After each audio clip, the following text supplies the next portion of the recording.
Ala Khan never saw her killer, never heard a threat, and never knew she was being murdered day by day. The morning began like any other, calm and ordinary, with soft sunlight spreading across the quiet suburban streets.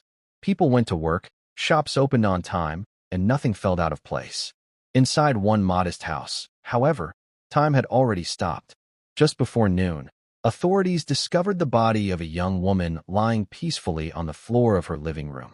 At first glance, it looked like she had simply fallen asleep. There was no blood, no broken furniture, and no sign of panic. The air felt still, almost respectful, as if the house itself was holding a secret. What shocked investigators was how perfect everything looked.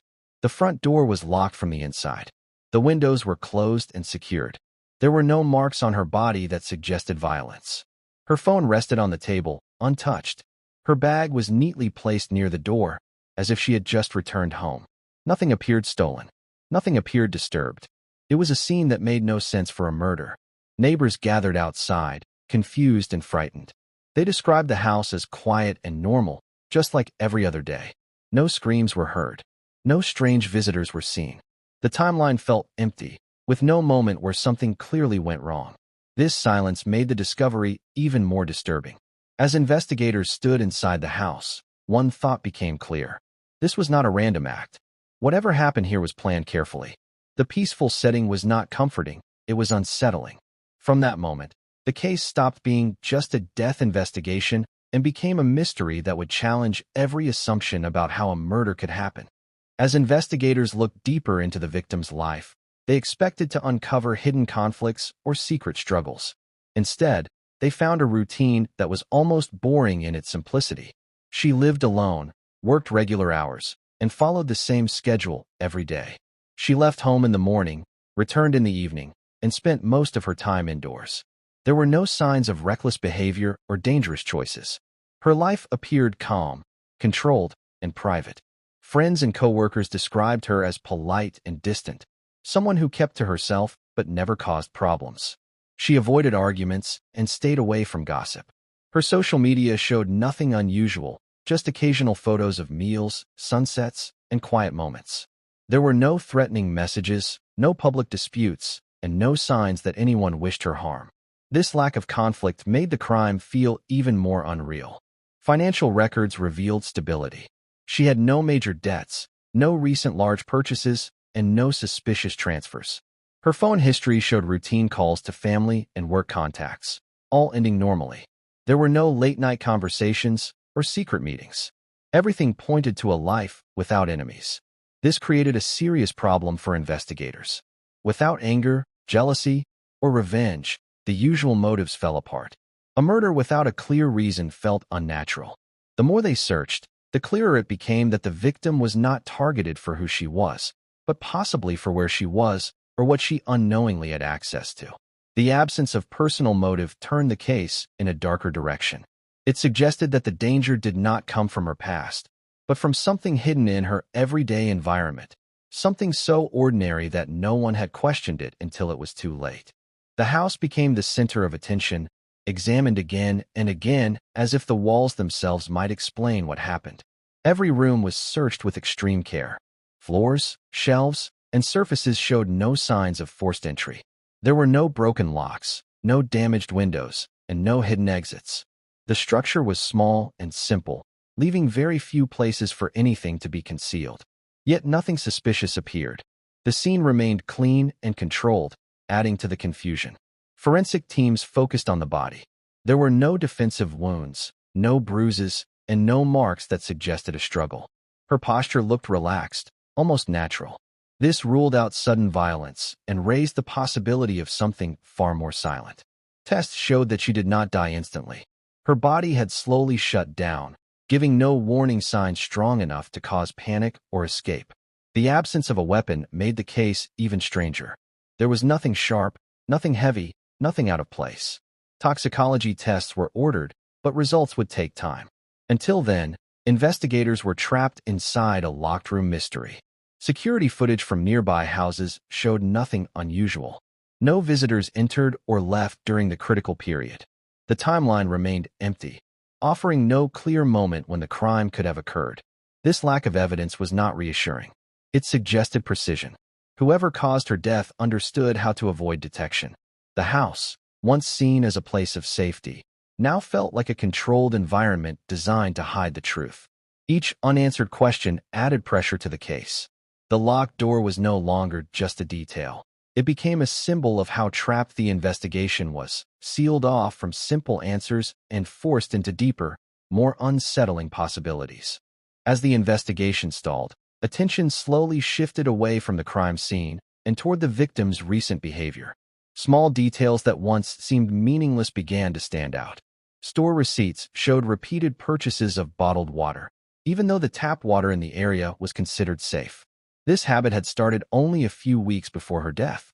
Neighbors also noticed that she no longer accepted homemade food or ate meals offered by others. At the time, no one questioned these changes. Her trash revealed another clue.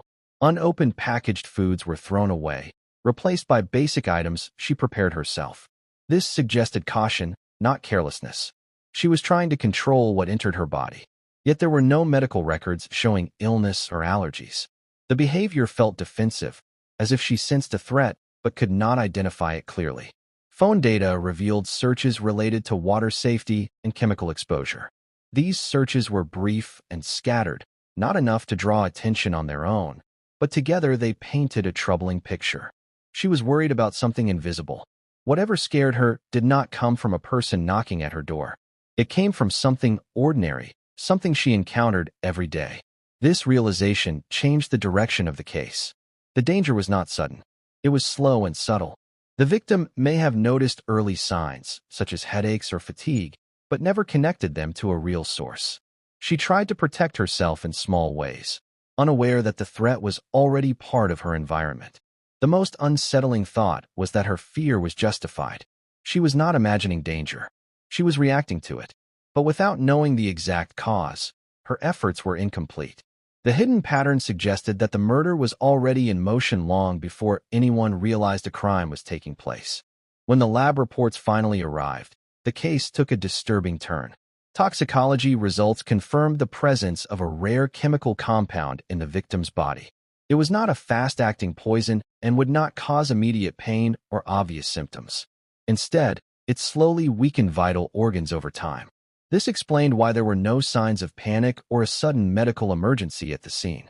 Death had come quietly, after weeks of damage. What shocked investigators most was the timeline. The chemical levels showed repeated exposure rather than a single dose. This meant the poison was entering her body in small amounts over a long period. The murder had not occurred on the day her body was found. It had started weeks earlier, hidden inside her normal routine. Each day, the damage increased, unnoticed by everyone around her. The chemical itself was difficult to trace. It was odorless, tasteless, and easily mistaken for harmless substances when diluted. It did not belong to food or medicine. This ruled out many common theories. Someone was introducing it into her life without direct contact. The killer did not need to be present, did not need to break in, and did not need to rush. This discovery forced investigators to rethink the entire case. The locked door no longer mattered. The crime scene was no longer just the house. The real scene extended backward in time, into every ordinary moment of her daily life. The question was no longer who was with her that day, but how this substance reached her again and again.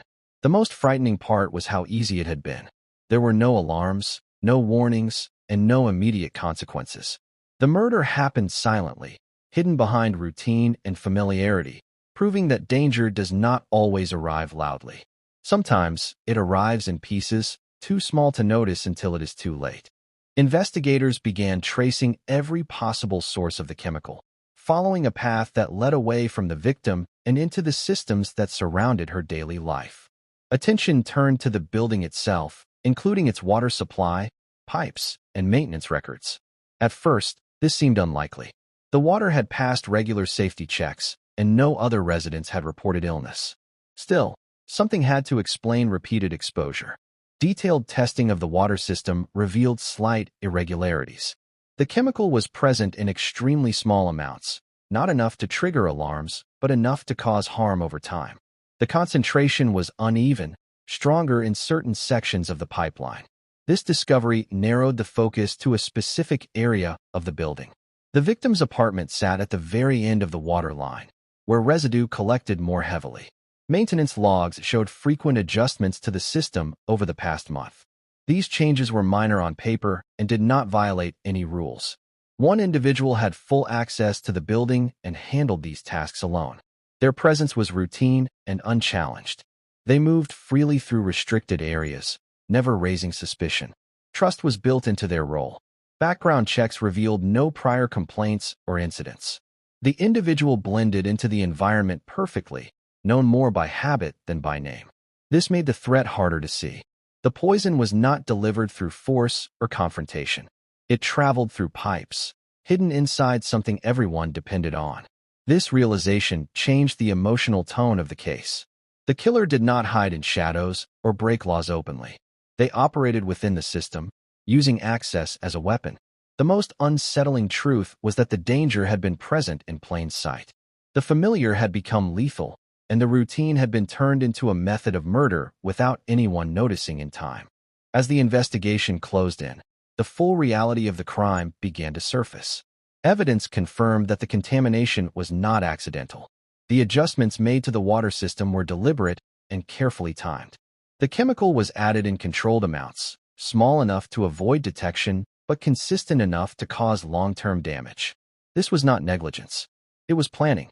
What made the case truly shocking was the lack of personal motive. There were no past connections between the victim and the person responsible. No arguments, no grudges, no emotional history. The victim had not been chosen for who she was, but for where she lived. Her position at the end of the water line made her an ideal target. She was vulnerable in a way no one could see. Further investigation revealed a disturbing pattern of behavior. The individual responsible showed interest in chemical reactions, system controls, and long-term exposure effects. Records showed online activity focused on limits, tolerance, and delayed outcomes. This was not an act of anger. It was an experiment built on curiosity and power. The most chilling part was the patience involved. The killer did not rush or panic. Each adjustment was made calmly, hidden behind normal work routines. There was no need to return to the victim's home or watch the results closely. The process was designed to work on its own. When the truth became clear, it shattered assumptions about what a murderer looks like. There was no emotional explosion, no dramatic confrontation. The crime was quiet, distant, and methodical. The victim never knew she was being targeted. The killer never needed to see the outcome. Control, not conflict, was the motive that drove the entire act. When the case was finally closed, the town struggled to return to normal. On paper, justice had been served, but emotionally, nothing felt resolved. The murder did not end with fear of a single individual. It left behind a deeper anxiety about everyday life. People began to question the safety of systems they had always trusted without thought. Water, maintenance, routine checks, all of it now felt uncertain. Investigators acknowledged that the locked room had never been the true mystery. The real deception was time. The crime unfolded slowly, hidden inside ordinary days and unnoticed habits. There was no dramatic moment to point to, no single mistake that could have changed the outcome. By the time the danger became real, it had already done its damage. The victim's case forced changes in safety procedures and oversight. Inspections became stricter, access more limited, and monitoring more frequent. These changes came too late for one life, but they served as a warning for others. The idea that a murder could happen without confrontation or visibility shook the community deeply. What made the story unforgettable was how quiet it all was. No alarms, no chaos, no immediate signs of harm. The killer never needed to rush or hide. The system itself carried out the act, piece by piece. This challenged the common belief that danger always announces itself. Long after the investigation ended, the case remained in public memory. It was not remembered for violence, but for its silence. It proved that the most frightening crimes are not always loud or fast. Sometimes, they happen slowly, blending into normal life, until the line between safety and threat disappears completely.